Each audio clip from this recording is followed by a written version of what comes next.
सही। अच्छा, साथ ही रहेगा हमारे मुफ्ती किफायतुल्लाह साहब भी हमारे साथ मौजूद हैं।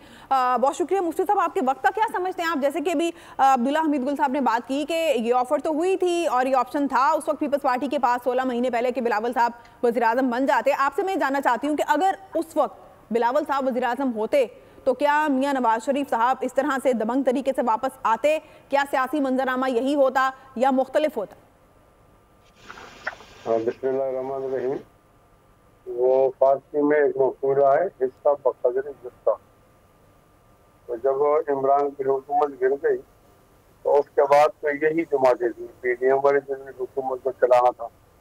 तो ज़ाहिर बड़ी पार्टी जो थी मुस्लिम लीग नून थी, तो वज़ीर-ए-आज़म उनका हक था, ये किसी ने खैरात उनको नहीं दिया।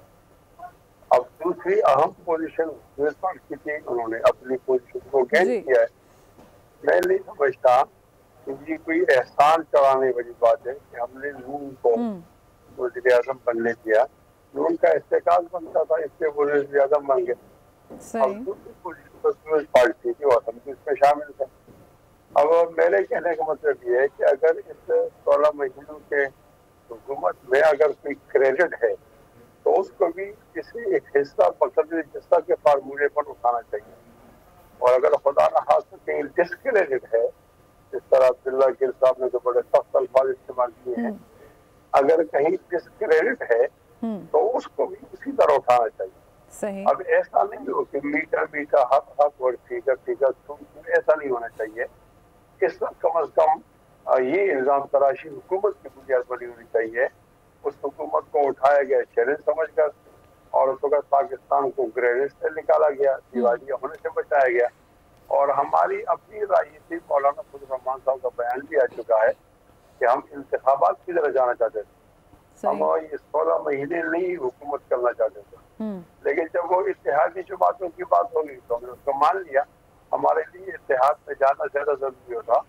अब तो हमने ये कैसे गलती समझे कि हमने पीटीआई चेयरमैन को बिल्कुल छोड़ दिया, तो फरिश्ता बन गया।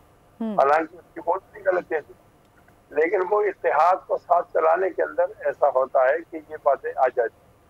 मेरे कहने का मतलब ये है कि ये ठीक है कि मैदान में पीटीआई नहीं है, तो पीटीआई हम तो पीटीआई के खिलाफ बन गया था।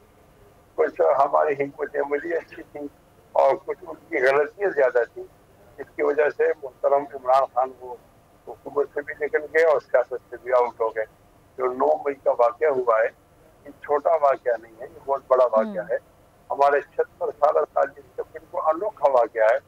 क्या सियासत की कभी इस तरह होती है कि रियासत पर सवालिया निशान उठ जाए और रियासत की तारीखियत पर को शुबात आ जाए, तो ये एक वाक़या हुआ। अब दरमियान में वो नहीं, तो ज़ाहिर है आपने ईरान से और इंडिया से तो पार्टियां नहीं लाई, इन्हीं पार्टियों ने मुकाबला, तो वो नून है और पीपल्स पार्टी हुई है। मेरे ख्याल में गलती यहाँ नहीं हुई जो ये लोग दूसरे कहते हैं कि हमें लेवल फील्ड नहीं मिला और कोई फील्ड से प्लेइंग चाहिए, नहीं, ऐसा नहीं हुआ। ऐसा हुआ कि एक पार्टी अगर अपने वज़ीर-ए-आज़म को अनाउंस करती और दूसरी पार्टी उसके साथ हाँ मिलाती तो कोई इख्तिलाफ नहीं था।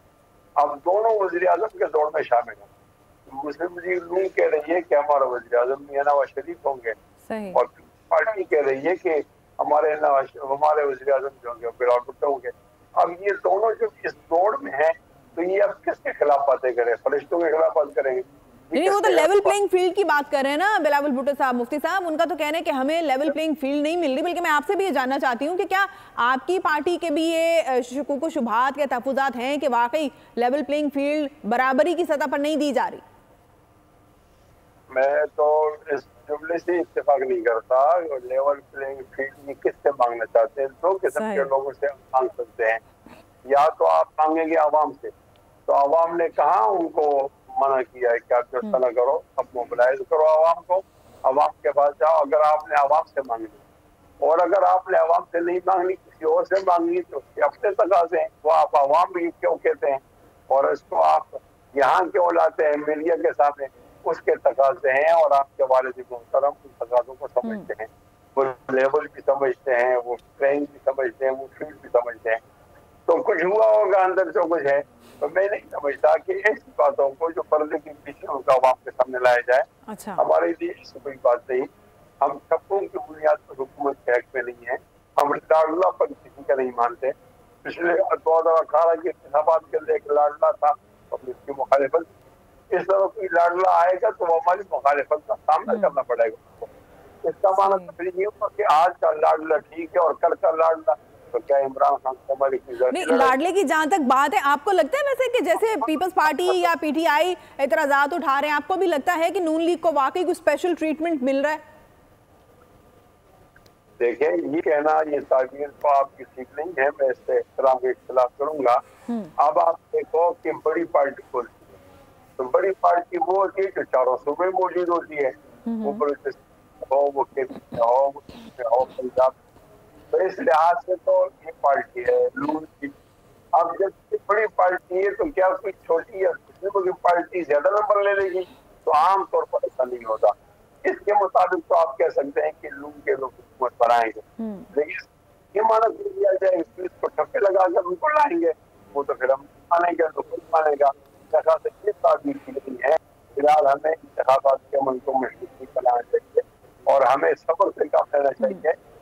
इंतखाबात अगर इंतखाबात चलने का तो जबरदस्ती आवाम की राय को रद्द करके फैसला पहुंचा गया तो ये मैदान हम हाजिर हैं। लेकिन फिलहाल मैं समझता हूँ किस तरफ। सब्सक्राइब करें और बेल दबाएं ताकि कोई खबर रह न जाए।